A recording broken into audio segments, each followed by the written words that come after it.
बिस्मिल्लाहिर्रहमानिर्रहीम, अस्सलाम वालेकुम नाज़रीन, वेरी गुड मॉर्निंग पाकिस्तान। आप देख रहे हैं सच सवेरा, मुझे कहते हैं महविश चौधरी। उम्मीद करते हैं आप सब लोग ठीक ठाक होंगे, खैरियत से होंगे। एक खूबसूरत दिन का जो आगाज़ है वो आप लोग कर चुके होंगे। और अगर आजकल हम बात करें तो मौसम बहुत ज़्यादा खुशगवार हो चुका है, क्योंकि आपने देखा है कि बारिश हो रही है और जो गर्मी की शिद्दत उसमें हमें खासी कमी देखने को मिल रही है। तो इस खूबसूरत सुबह का आगाज़ आपने किया होगा। अभी ताज़ा हम जो है वो 14 अगस्त की खुशियाँ हमने सेलिब्रेट की, तो ज़रा जज्बा जोश हमारा जो उसी तरह से जो है ना वो अभी बूस्ट पे होगा। और उसी जज्बे के साथ आज कुछ लोगों ने अपने वर्किंग डे का आगाज़ किया होगा। तो जो ना जहाँ वर्किंग डे के लिए जा रहे हैं वहाँ आज एक छोटी सी खूबसूरत सी एक एडवाइस कह रहे हैं करना चाहूँगी, एक बात ज़रूर शेयर करना चाहूँगी कि जिस तरह से हम सर उठा के अपने सब सराली परचम को सलाम पेश करते हैं और इस अगस्त की खुशियों को हम सेलिब्रेट करते हैं, वहीं पे देखिएगा कि यही सब सलाली परचम जो हम सब की शान है, जो हम सब की पहचान है, जिससे हम मोहब्बत करते हैं, कहीं वो आपको गली कूचों में नीचे गिरा हुआ दिखाई ना दे। अगर आपको कहीं मिले तो उसको उठा के साफ़ करके अपने बैग में रख लीजिएगा। स्पेशली बच्चे गलियों में खेल रहे होते तो उन्हें ज़रूर आज ये कहिएगा कि अगर आपको ये अपना प्यारा परचम पहले तो नीचे गिराना नहीं है, बच्चों को ये खासकर नसीहत होनी चाहिए। अगर कहीं ना कहीं, क्योंकि मौसम ऐसा है, बहुत तेज़ हवा चल रही है, बारिश हो रही है, अगर कहीं ना कहीं आपको आपसे ये इंसिडेंट हो जाता है तो उस प्यारे परचम को आप ज़रूर उठा लीजिएगा, देखकर नज़रअंदाज मत कीजिएगा, पास से गुजर मत जाइएगा, क्योंकि ये प्यारा परचम हम सब की पहचान है। तो ये आज जब मैं ऑफिस आ रही थी तो मैंने सोचा ये एक प्यारी सी बात आप लोगों के साथ शेयर करूंगी कि ये हमने लाजमन ये काम करना है। आज भी हमारे दो बुनियादी टॉपिक्स होंगे जिन पर नाज़रीन हम डिस्कशन करेंगे, लेकिन उससे पहले अपने आज के वार्डरोब के बारे में बताना चाहूँगी। ये इतना खूबसूरत वार्डरोब है मानिस कलेक्शन का। इनके सोशल मीडिया पर आप इन्हें अप्रोच करके इस तरह के खूबसूरत से वार्डरोब आप लोग भी बाय कर सकते हैं। जनाब, आज का जो पहला टॉपिक है उस पर हम डिस्कशन करने वाले हैं। बात मैंने की थी कि मौसम बड़ा खुशगवार हो चुका है, आप सबको पता है बारिशों का मौसम है। तो ये जहां मौसम खुशगवार होता है वहीं पे ये खुशगवार मौसम जो है अपने साथ बहुत सारी मौसमियाती तब्दीलियाँ लेकर आता है। अच्छा, अब उससे क्या होता है कि हर इंसान यानी कि हर जो जानदार चीज़ है उस पर इसके असरात मुरतब होते हैं।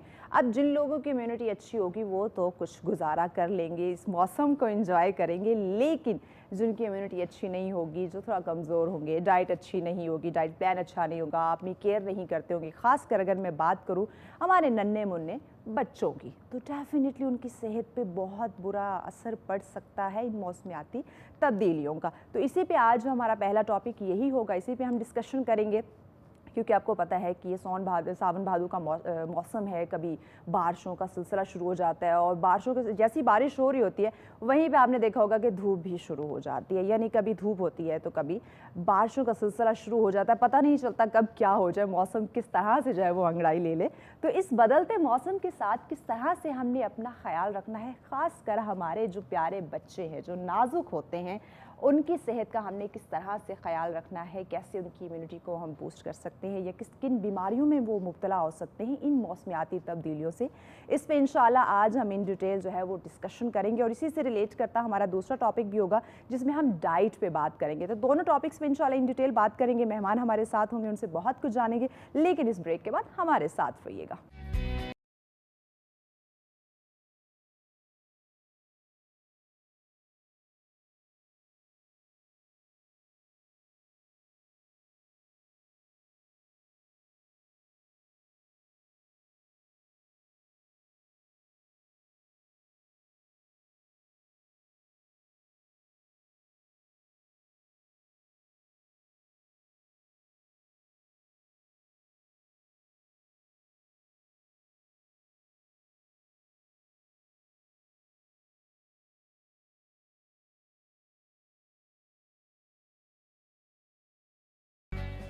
वेलकम बैक नाजरीन, आप देख रहे हैं सच सवेरा। आज का हमारा पहला टॉपिक जिस पे हम डिस्कशन करने जा रहे हैं, बच्चों की बात होने वाली है। और बच्चों के साथ साथ आपको पता है मौसम चेंज हो रहा है, मौसमी तब्दीलियों का सिलसिला जो है वो शुरू हो गया। तो उसकी वजह से बच्चों में ख़ासकर अगर हम बात करें तो कौन सी बीमारियां पैदा हो रही हैं और किस तरह से प्यारे बच्चों को हम बचा सकते हैं, उसी पे आज इंशाल्लाह हम इन डिटेल बात करने वाले हैं। इस पर गाइड करने के लिए हमें ज्वाइन किया जी चाइल्ड स्पेशलिस्ट हैं डॉक्टर जुनैद जहांगीर साहब हमारे साथ हैं। अस्सलाम वालेकुम डॉक्टर साहब। अस्सलाम वालेकुम। इस्लाम, कैसे हैं आप? अल्हम्दुलिल्लाह, आप कैसी हैं? मैं बिल्कुल ठीक, thank you so much doctor साहब, वक्त दिया आपने। वेलकम करते हैं आपको। डॉक्टर साहब सबसे पहले तो ये बताएं कि हम बच्चों की बात करने वाले हैं और ये मौसमी तब्दीलियों की बात करने वाले हैं, किस उम्र के बच्चों में ये जो मौसमी तब्दीली है इसका ज़्यादा इफेक्ट होता है?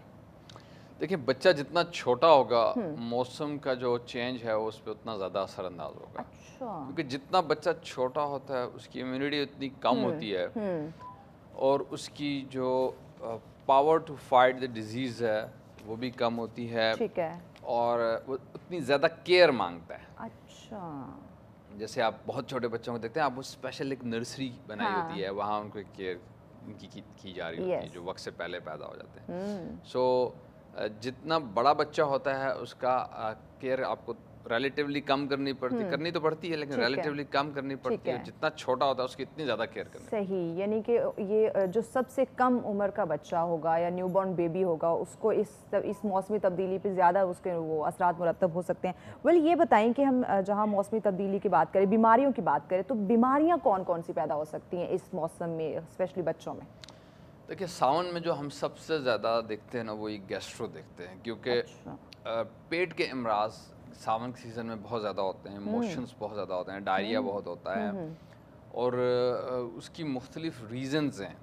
अब कुछ लोग समझते हैं कि जो चश्मे का पानी है वो बड़ा साफ़ होता है। बिल्कुल, नो डाउट कि बड़ा चश्मे का पानी जो होता है वो प्योर होता है, साफ़ होता है, लेकिन जिन दिनों सावन होता है वो हमने देखा है कि वो भी ख़राब हो जाता है। उसकी रीज़न ये होती है कि बारिशें होती हैं, पीछे से बहुत सा गंद जो है वो उन चश्मों में आता है, फिर वो लोग वही बगैर उबाले पीते हैं और फिर वो डायरिया का शिकार होते हैं। डिहाइड्रेशन बहुत कॉमन है बच्चों में, डायरिया की वजह से पानी की कमी हो जाती है और वो बहुत सारे नुकसान वहाँ होता है जहाँ पेरेंट्स उसको थोड़ा लाइट लेते हैं, देसी टोटकों में लग जाते हैं कि अच्छा ये यूँ होगा, या खुद से कुछ चीज़ें एज्यूम कर लेते हैं कि अच्छा शायद ये दांत निकालने की वजह से है, जो हमारे यहाँ बहुत सारे मिथ्स हैं। बिल्कुल, खुद ही वो डॉक्टर बनने की कोशिश। खुद ही फिर वो हमारे यहाँ ये होता है कि जो हर बंदा मशवरा ज़रूर देता है, भले उसे नॉलेज हो या ना हो। फूफी कुछ कहेगी, दादी कुछ कह देंगी, नानी कुछ कहेंगी, साथ में पड़ोसन कुछ कहेगी कि हमने भी बच्चे पाले हैं, पता है भाई किस तरह केयर करनी है। और वो जो है वो दुनिया का सारा नॉलेज और साइंटिफिक और एविडेंस और रिसर्च एक तरफ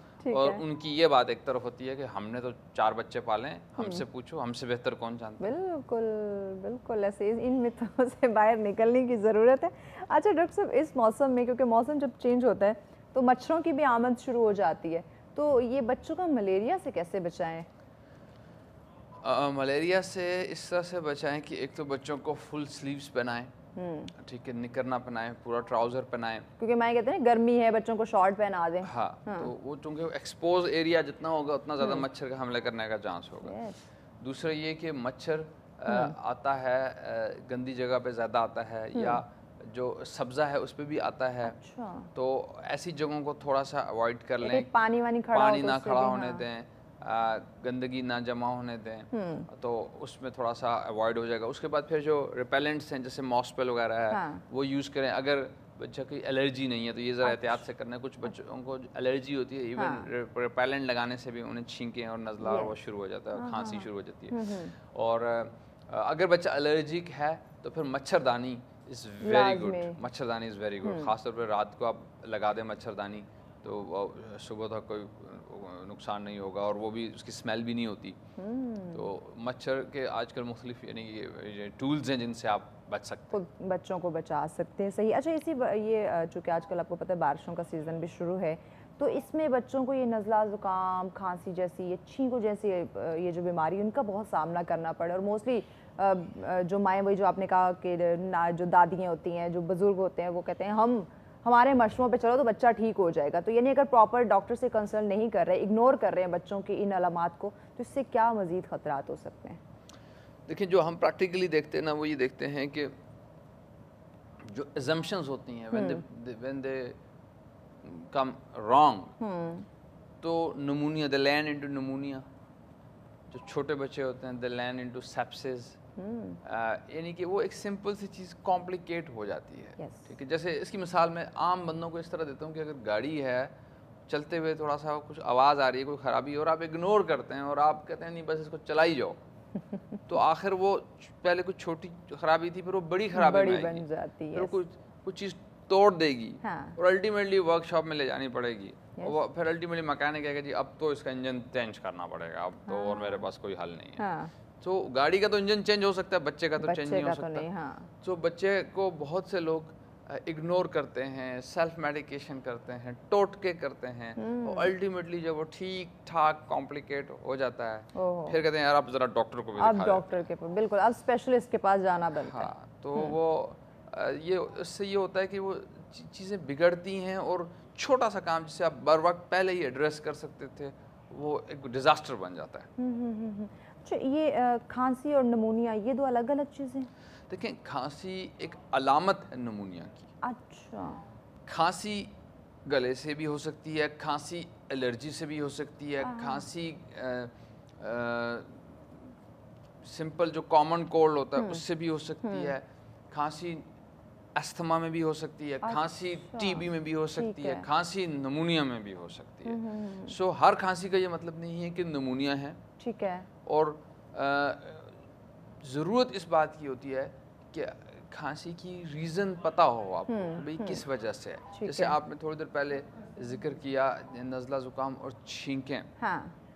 तो एक सिंपल कॉमन कोल्ड होता है जो हम सबको अक्सर होता रहता है, जिसमें हमें थोड़ा सा फ्लू होगा, थोड़ा सा गला खराब होगा, हाँ। थोड़ा सा नज़ला होगा, दैट्स कॉल्ड कॉमन कोल्ड। ठीक है। तो एज़ फार एज वो कॉमन कोल्ड है, कोई इशू नहीं है। आप ग्रीन टी ले लें, जिसमें जो शानदार डाल लें, हनी डाल लें, पैनाडॉल ले लें, दैट्स इनफ। हाइड्रेशन अपनी अच्छी रखें, पानी पिएं, थोड़ा रेस्ट करें।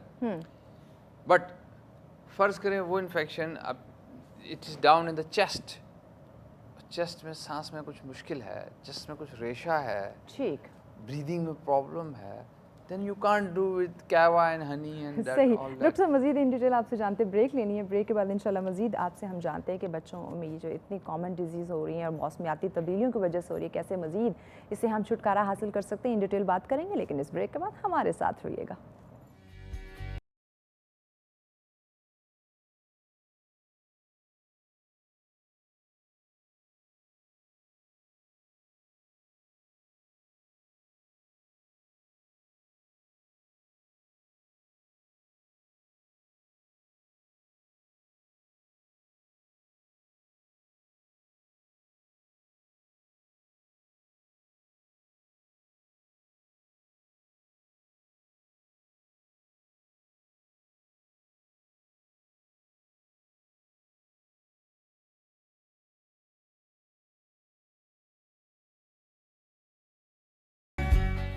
वेलकम बैक नाज़रीन, आप देख रहे हैं सच सवेरा। आज का हमारा पहला टॉपिक जिसमें हम बात कर रहे हैं मौसमी तब्दीलियों की वजह से बच्चों की सेहत पे इसके क्या असरात मुरतब हो रहे हैं, कौन सी बीमारियां पैदा हो सकती हैं और किस तरह से बच्चों को उनसे महफूज रखा जा सकता है, इसी पे हम बात करें। डॉक्टर साहब हमारे साथ मौजूद हैं।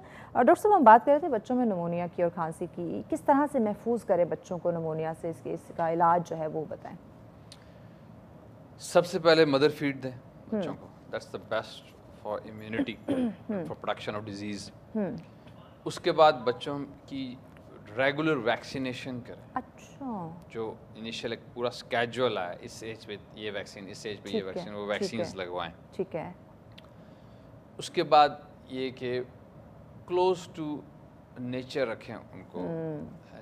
जो फूड्स हैं वो नेचुरल फूड्स, जैसे हम पहले भी बात कर रहे थे ब्रेक में, कि नेचुरल चीज़ें यूज़ करें, और जितनी भी वो चीज़ें जिनमें मिलावट है, आर्टिफिशियल हैं, या जो अननेचुरल तरीके से प्रोड्यूस की गई हैं, उनको अवॉइड करें। ठीक है, जितने भी अनहेल्दी आइटम्स, फूड जो है, लॉन्ग लिस्ट, फिर बात बहुत लंबी हो जाएगी। और उसके बाद ये है कि अगर फ़र्ज़ करें किसी को घर में नज़ला ज़ुकाम खांसी होती है, तो थोड़ा सा अवॉइड करें बच्चे को उसके करीब जाने से। सही। और फिर जब बच्चा थोड़ा स्कूल गोइंग एज में चला जाता है, तो पेरेंट्स को भी चाहिए कि अगर उनके बच्चे को नज़ला ज़ुकाम खांसी है तो उसको थोड़ा 1-2 दिन ऑफ करा लें, उसको ना भेजें, क्योंकि वो क्लास में बाकी बच्चों को भी लगाए। बिल्कुल। अमूमन देखा ये है मैंने कि पेरेंट्स भी कहते हैं कि यार 5-6 घंटे ज़रा स्कूल में ही रह ले, थोड़ा सा सुकून हो। लेकिन एटलीस्ट बच्चों की सेहत ये भी जरूरी है, मैटर करती है। सर से उतार देते हैं। That's what I have seen practically. वो फिर साथ वालों को भी लगा देते हैं। यस, फिर एक की बजाय पूरी क्लास को आप बीमार कर देते हैं।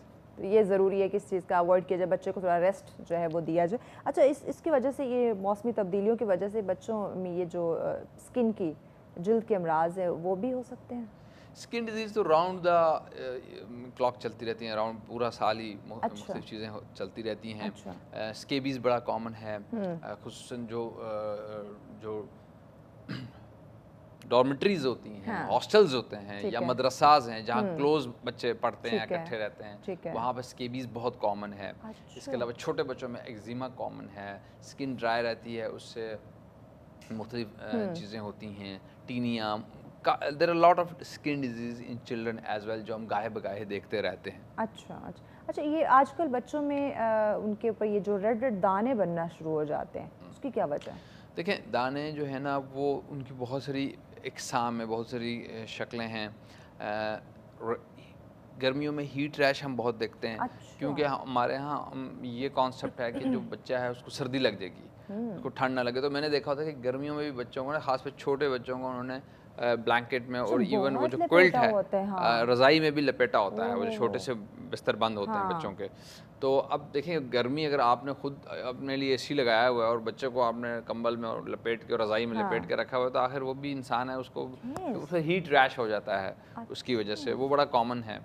और इसी तरह स्वेटिंग होती है। बहुत से लोग समझते हैं कि नहीं, बच्चे को नहलाना नहीं है, उसको बार बार ना नहलाएं, छोटा बच्चा है, बीमार हो जाएगा। तो वो फिर पसीना उसको ज़्यादा आता है, फिर उसको खारिश शुरू हो जाती है और फिर वो उससे भी रैशेस जन्म लेते हैं। सो ये अदर देन, एक तो चले बीमारियां हैं स्किन की, उसके अलावा जो एज सच केयर ना करने की वजह से जो रैशेस आते हैं, दाने आते हैं, मैं उनका ये जिक्र कर रहा हूँ। सही। अच्छा, इसका अब इलाज जो है वो इन तमाम सिचुएशंस का जो है वो क्या आप रेकमेंड करते हैं? क्योंकि मौसम तो आपको पता है कि आजकल किस तरह से बदलता है, कैसे करवट लेता है पता ही नहीं चलता, कब बारिश शुरू हो जाए, कब एकदम से धूप निकल आए, कब ठंड हो जाए, कब बहुत जो है वो क्रिएट हो जाए।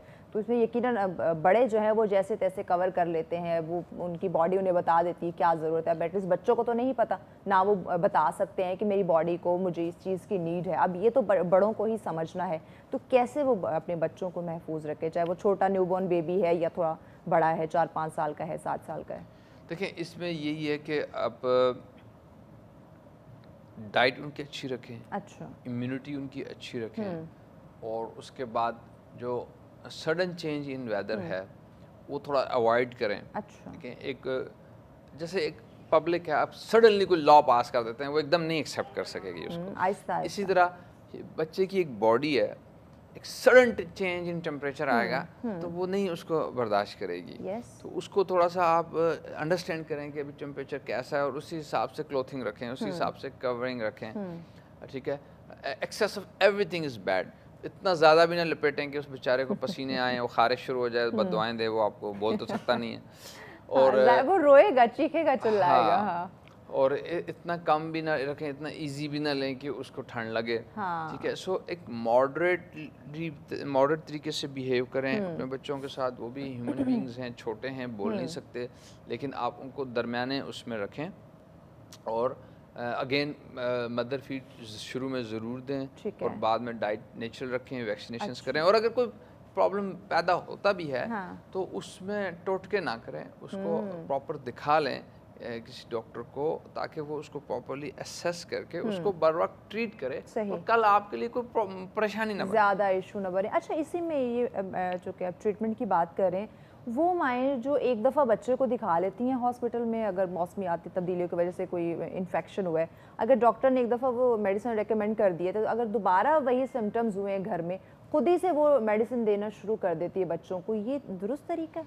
नहीं, ये बहुत ही गलत तरीका है। उसमें देखें, ख़ास तौर पे एंटीबायोटिक एक ऐसी चीज़ है कि आपने उसको दुरुस्त जगह पर दुरुस्त वक्त में इस्तेमाल करना है। सही। जैसे एक गनमैन है, उसके पास एक गन है, अगर वो उस गन को गैर ज़रूरी इस्तेमाल करेगा तो नुकसान हो जाएगा। ज़ाहिर है। और जहाँ दुरुस्त जगह है, जहाँ चोर आ गया है और वहाँ पे वो उसको नहीं इस्तेमाल करेगा, रखे नहीं अभी नहीं इस्तेमाल करेगा, तो वो चोर तो चोरी करके चला जाएगा।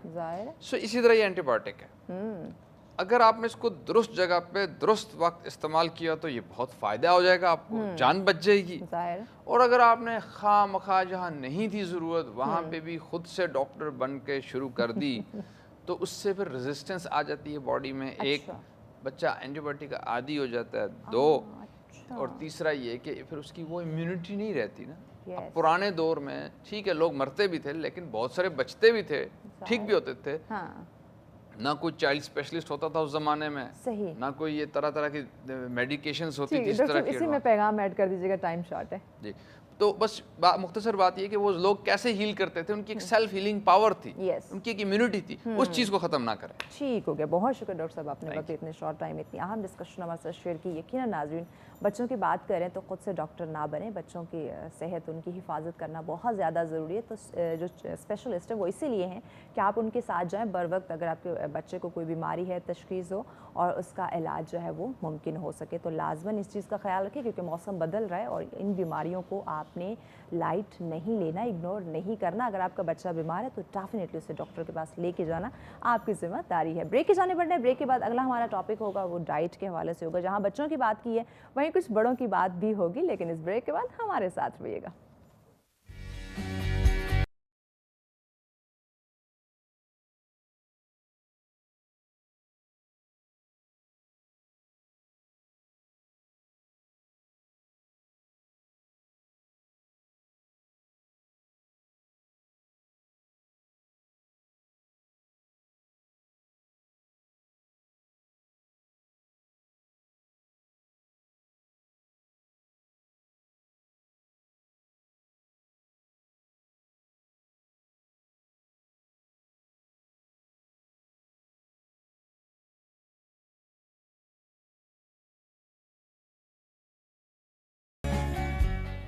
वेलकम बैक नाज़रीन, आप देख रहे हैं सच सवेरा। आज का हमारा दूसरा मौजू जिस पर हम डिस्कशन करने जा रहे हैं ग़िज़ाई अज्जा की कमी जो है, उस पर हम बात करेंगे कि ये जो इसके जो असरात हैं वो क्या हो सकते हैं और इस ग़िज़ाई कमी पे हम काबू कैसे जो है वो पा सकते हैं। बात करते हैं कि तंग दस्ती अगर ना हो गालिब तो तंदुरुस्ती हज़ार नेमत है, और अगर इस नेमत को हम जान जाएँ तो बहुत ही खूबसूरत बात होगी। इसके साथ साथ जब हम देखते हैं डाइट की बात करते हैं, खुराक की बात करते हैं, तो डेफिनेटली इंसान की एक बुनियादी ज़रूरत है।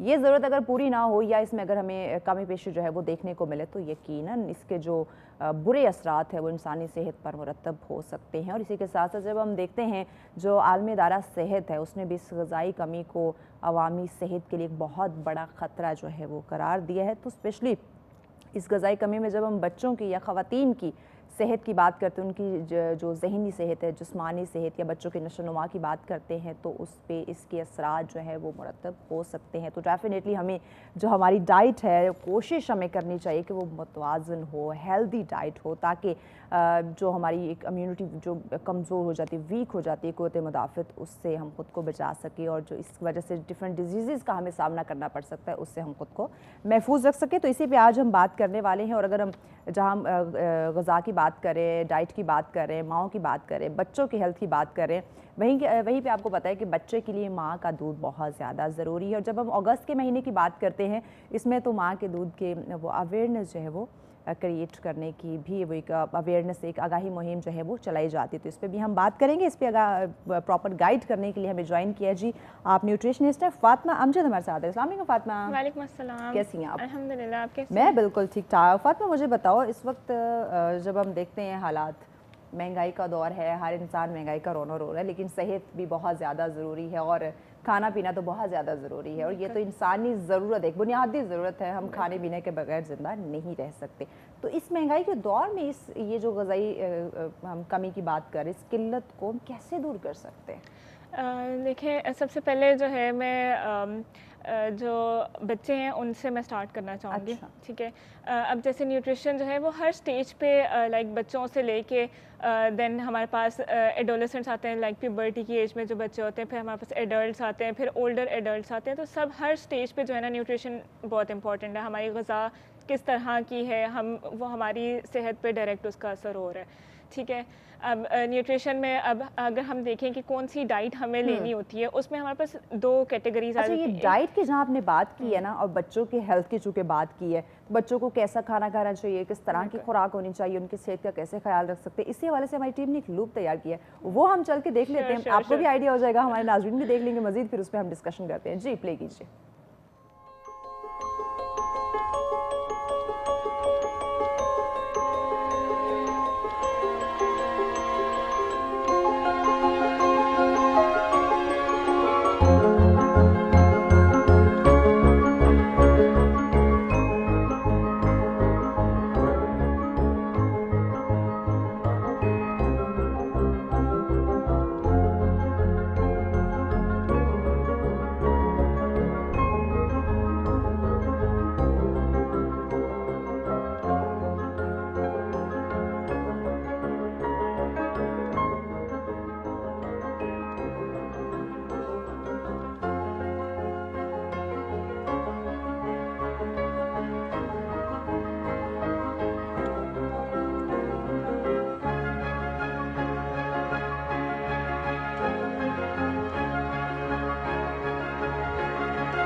वेलकम बैक नाजरीन।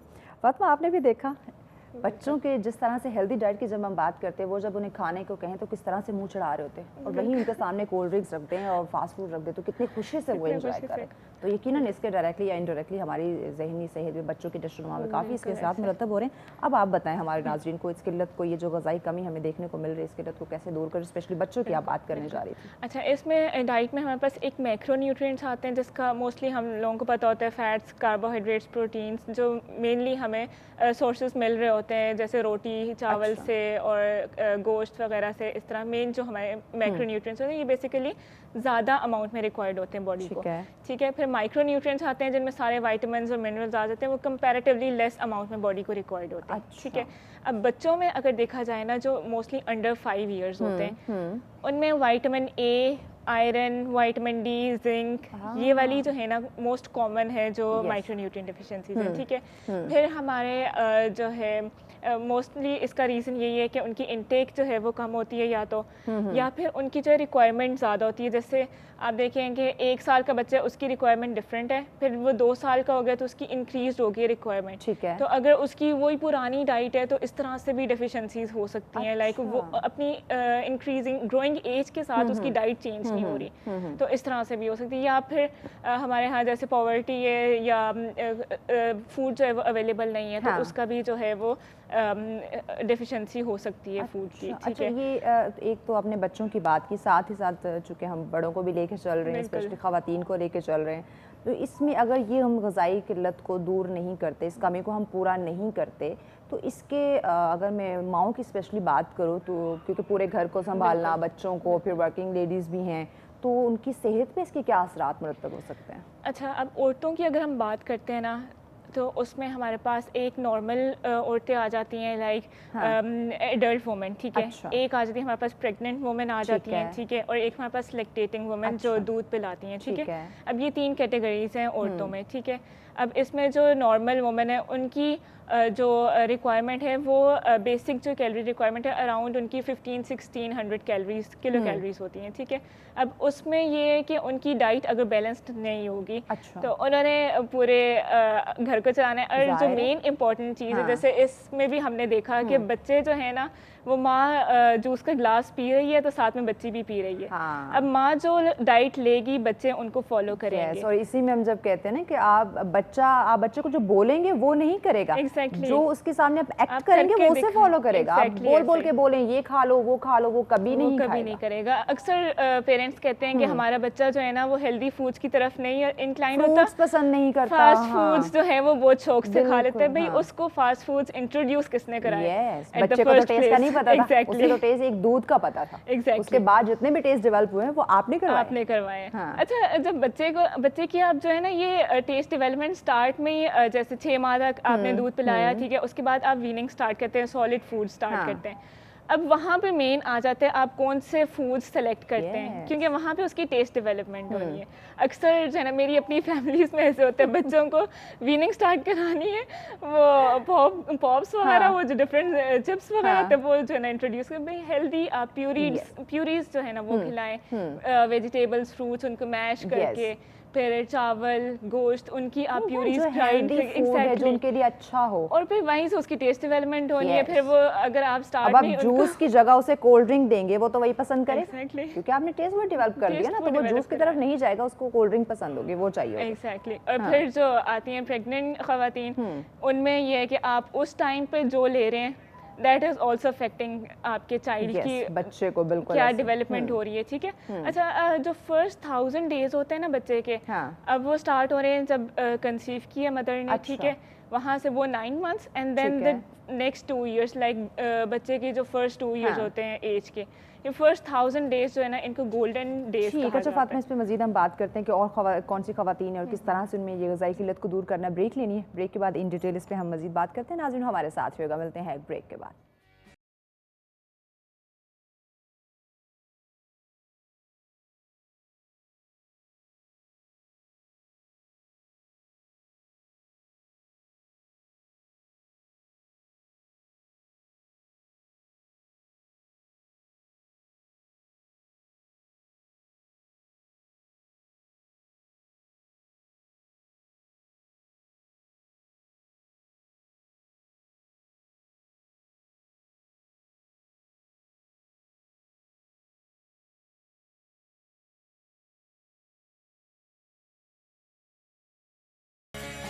वेलकम बैक नाज़रीन, आप देख रहे हैं सच सवेरा। आज का दूसरा टॉपिक जिसमें हम बात करें ग़िज़ाई कमी को डिस्कस किया जा रहा है कि अगर हम अपनी खुराक का ख्याल नहीं रखते जो कि इंसान की बुनियादी ज़रूरत है, तो इसकी वजह से कौन से इश्यूज़, कौन सी प्रॉब्लम क्रिएट हो सकती हैं।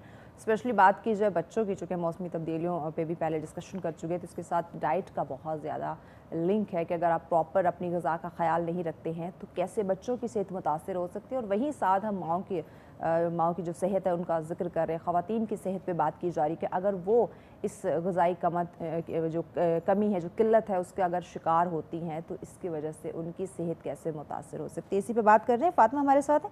फ़ातिमा, ख़वातीन का जिक्र कर रहे थे, अगर वो अपनी प्रॉपर डाइट नहीं लेती, एक मुतवाज़िन ग़िज़ा का इस्तेमाल नहीं करती, तो कब कहाँ उन्हें इशू हो सकते हैं। जी अच्छा, अब प्रेग्नेंट ख़वातीन की हम बात कर रहे थे। अगर उनकी डाइट जो है वो बैलेंस नहीं है, वो अच्छे तरीके से खुराक का इस्तेमाल नहीं कर रही हैं, जो मोस्टली हमारी ख़वातीन में पाया जाता है कि या तो उनको अवेयरनेस नहीं होती, या फिर वो सुस्ती में आकर वो इनटेक उनकी जो है ना वो प्रॉपर नहीं होती। अच्छा, जो फर्स्ट 3 मंथ्स है ना, वो नॉर्मल आप अपनी जो पुरानी आपकी डाइट चल रही थी आप उसको चला सकते हैं, उसी के मुताबिक आप चल सकते हैं। लेकिन जो नेक्स्ट 6 मंथ्स है ना आपकी प्रेगनेंसी के, दे आर वेरी इंपॉर्टेंट।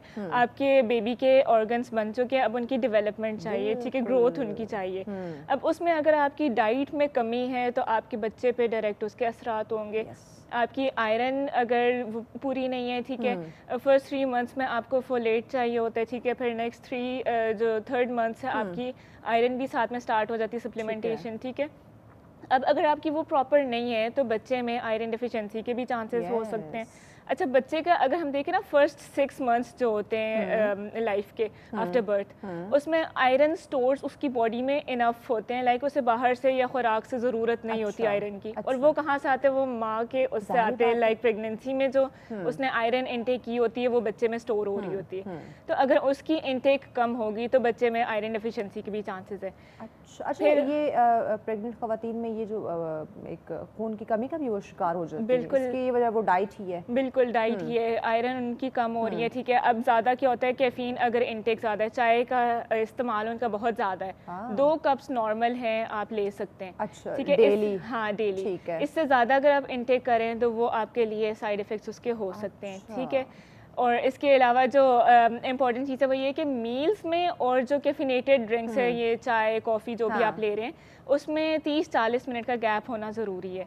वरना आपने जो मील ली है ना, उसमें जो थोड़ी बहुत आयरन आपने ली भी है ना, वो भी बस चले जाएगी। अच्छा, ये जो प्रॉपर डाइट का जब ख्याल नहीं करती हैं, स्पेशली जो प्रेग्नेंट वुमेन है, तो ड्यूरिंग डिलीवरी उन्हें किन पेचीदगियों का सामना करना पड़ सकता है? देखें, एक तो आयरन की हम बात अगर करें तो उसमें अगर उन्हें एनीमिया हो गया है, ठीक है, अब उन्हें डिलीवरी के टाइम पे फिर ब्लड की ज़रूरत होगी, ठीक है, उन्हें बाहर से अरेंज करना पड़ेगा। वही आप पहले स्टार्ट से आप अपनी डाइट का ख्याल रखें, ठीक है। फिर आपके लिए जो ना कैल्शियम इज़ वेरी इंपॉर्टेंट। आपकी कैल्शियम की बेसिक जो डोज है वो आपकी पूरी होनी चाहिए, आपकी हड्डियों को मजबूत होना चाहिए, ठीक है। और इसके अलावा एक जो इम्पॉर्टेंट चीज़ें होती हैं उसमें ये है कि अक्सर जो है ना दूध को इग्नोर किया जाता है, ठीक है, या गोश्त को इग्नोर किया जाता है ड्यू टू स्मेल या कुछ इस तरह से, ठीक है, क्योंकि वो बाज़ ख़वातीन कहती है हमारा दिल नहीं कर रहा, दिल खराब होने के आना शुरू हो जाती है। एग्जैक्टली, ठीक है, वो एक है नेचुरल चीज़ है, बट ये कि आप उसकी वजह से ना बिल्कुल आप डाइट को वो ना करें कि मैं बेहतर होगा तो मैं ले लूँगी या कुछ इस तरह से। आप थोड़ा थोड़ा लाइक उसे किसी भी फॉर्म में आपने अंडा अगर आपसे नहीं लिया जा रहा, आप बेकरी आइटम्स ले लें, उसमें ऐड कर लें, लाइक आपने इनटेक ही करनी है, मॉडिफाइड फॉर्म में आप ले लें, ठीक है। फिर उसके अलावा आपको अगर गोश्त वैसे नहीं खाया जा रहा, शवारमा खाया जाएगा मेरे ख्याल से। हाँ बिल्कुल, कोई मॉडिफाइड फॉर्म में जो आपसे खाया जाए, ठीक है। फास्ट फूड आपसे खाया जाता है, आप घर में बेक कर ले, बर्गर्स बना लें, ठीक है, उसमें ऐड कर लें मीट। आप अपनी इनटेक को इस तरह से मॉडिफाई करें। अच्छा, ये आपने उसके तो हल बताया ना कि अगर डायरेक्ट नहीं खाया जा सकता तो उसका कोई ना कोई दूसरा हल निकाल के किसी दूसरी चीज़ में शामिल करके उसको खा लें।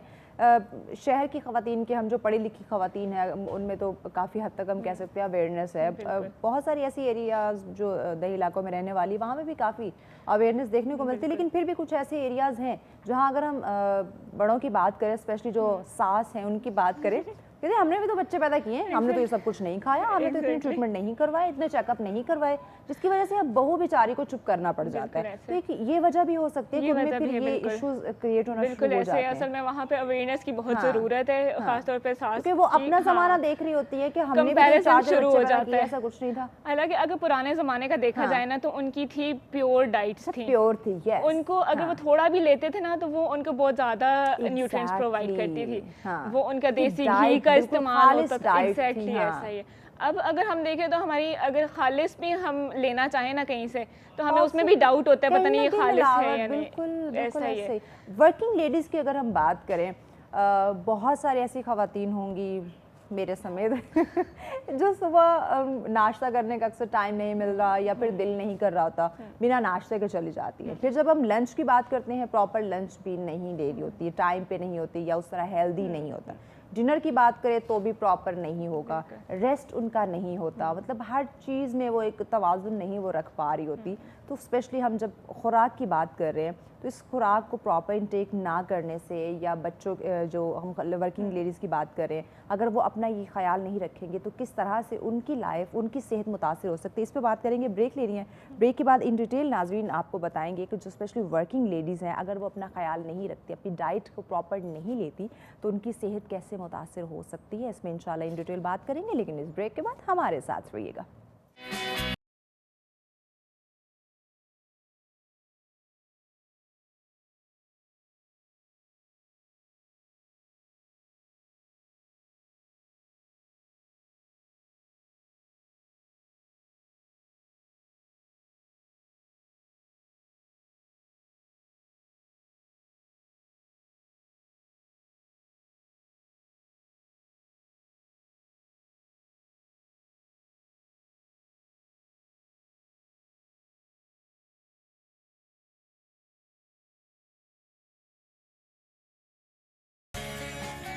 वेलकम बैक नाज़रीन, आप देख रहे हैं सच सवेरा। आज का दूसरा मौजू जिस पे हम बात करें, ग़िज़ाई कमी पे बात की जा रही, इसके लत को किस तरह से दूर कर सकते हैं, इस कमी को कैसे दूर किया जाए और किस तरह से इसके नुकसानात से हम बच सकते हैं, उसी पे बात की जा रही है। फातिमा हमारे साथ है।